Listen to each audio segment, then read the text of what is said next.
In this video I'll show you a comparison between the Spier, the Subspace Tripmine and the jump pad in Roblox Rivals.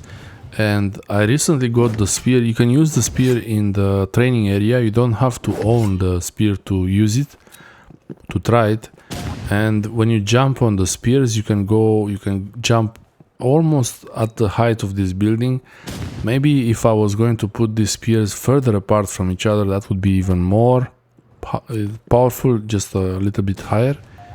But still, I'm trying to get used to the Spier, how it works and how it can be used. The jumping pad is much more powerful.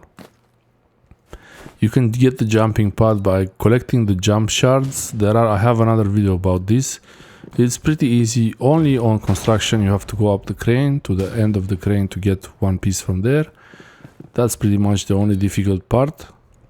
The Spier is an interesting combination of weapon and utility, because you can use it to go up on structures and also you can use it as a weapon. Once you put it somewhere on the wall, you cannot retrieve it, you cannot get it back to use it as a weapon again.